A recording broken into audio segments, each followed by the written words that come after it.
What's good, YouTube? This your boy Zell back with another video. And this video going to be the top 5 things you want to look out for if you're a person with sickle cell anemia.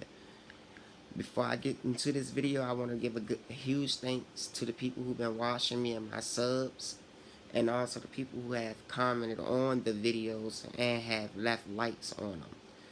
With that being said, let's hop right into this video, man. This is kind of important. I know it's some of the things that I always stay on top of.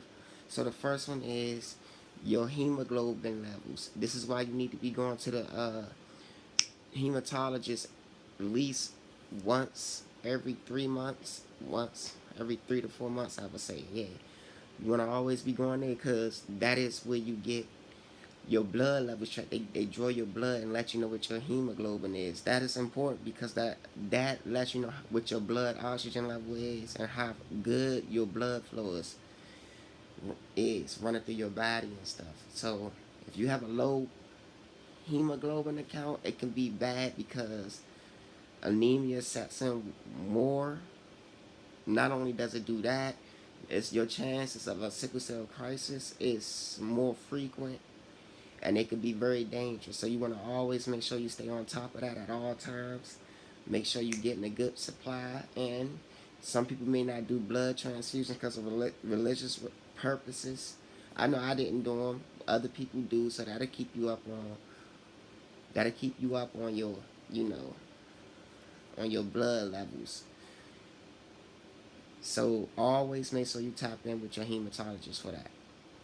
Second thing, it's very important to me is your white blood cell count, because that'll let you know if it's high. It'll let you know just how messed up your not messed up, that's the wrong way to say it, but exactly where you are, like what kind of infection you find off. If it's high, it's probably more than likely you're fighting off an infection, like some type of infection. You may have caught, like, you might have a cold that's trying to turn into like flu-like symptoms and all of that.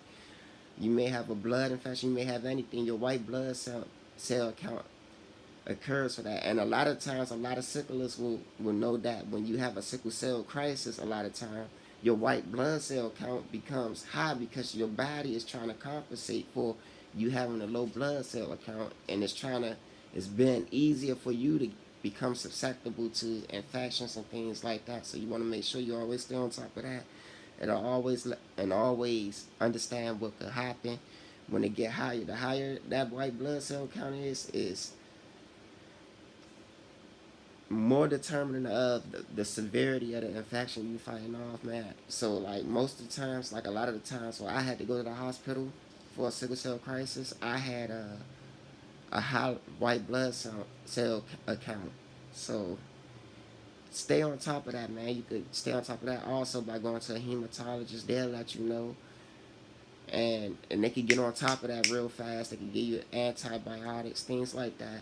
Find out what's wrong. Ask you how you've been feeling, all types of things. As you give them the symptoms, they'll be able to come up with something for you. But yeah, a high blood cell account, it can really do you in, man. It can have you it can, but that is predicated on your red blood cell account, on your, like, your hemoglobin and stuff like that. So when that's low, your white cell account more than likely it get higher for some reason. I know at least that's how it worked for me.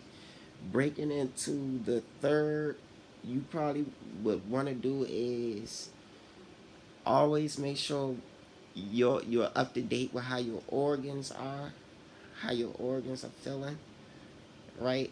Because the reason why you want to do that is sickle cell takes a huge toll on your organs based on the medication you're being prescribed. Even if you're taking vitamins, any other things, even when you're getting blood transfusions, you need to make sure you're always on top of how your organs are functioning, which is why you gotta always go and get pictures of, like, your heart taken. You gotta get toxicology of your liver. You gotta give them urine for your kidneys to make sure everything is functioning, because sickle cell can take a huge effect on organs, even your brain. Like some people can suffer from silent strokes, things like that.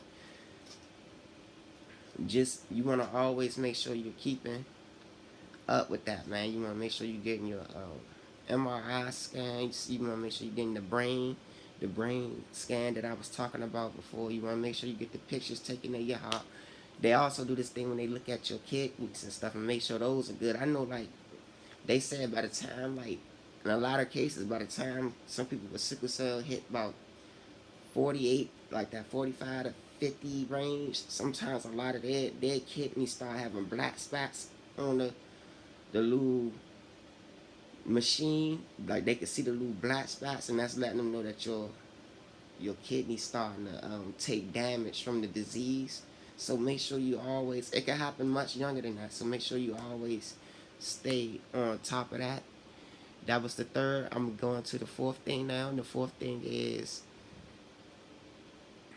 make sure you're extra careful around other people who are sick, because you having sickle cell anemia, you will always be in danger of catching that sickness that person have, and that sickness could be way more detrimental to your health than it is that other person's health.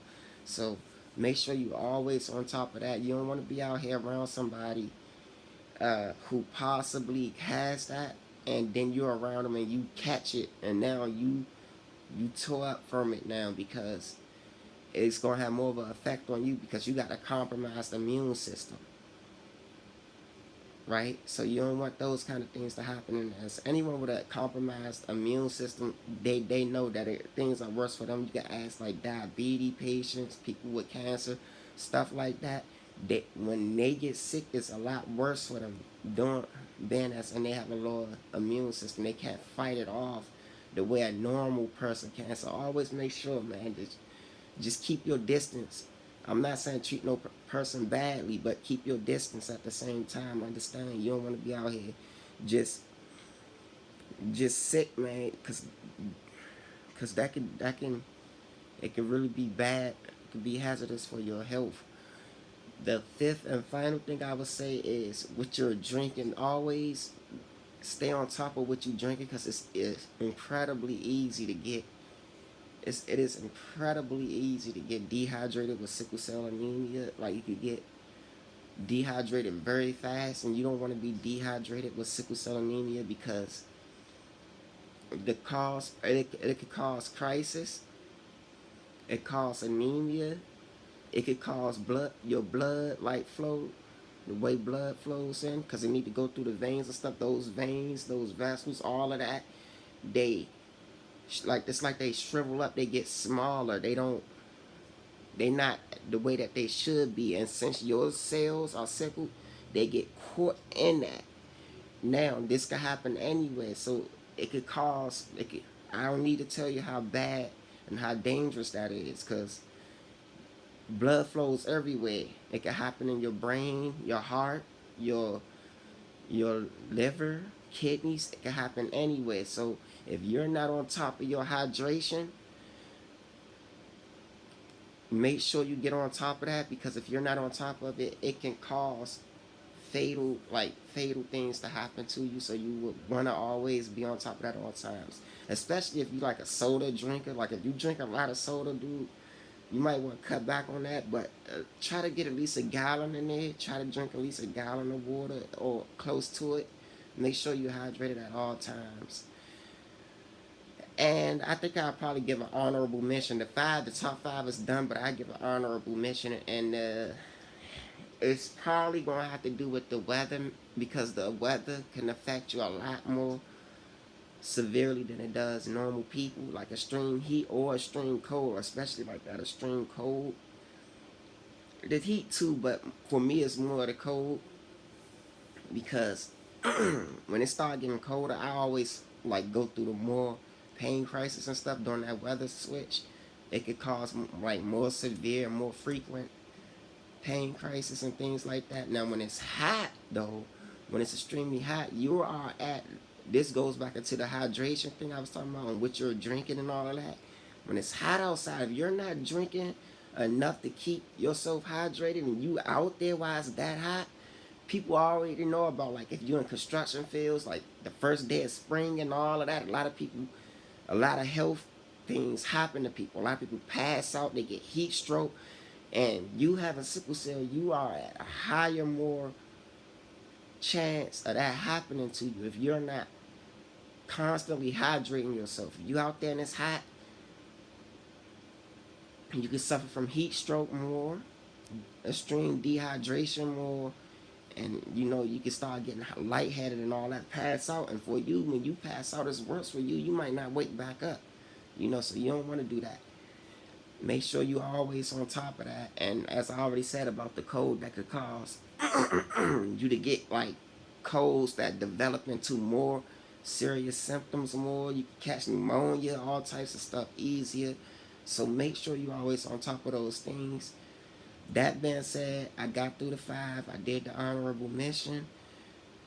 If you like this video, please hit the like button, subscribe, share, and hit that bell notification. I'll be back with more videos. I'll see y'all later. Peace, man.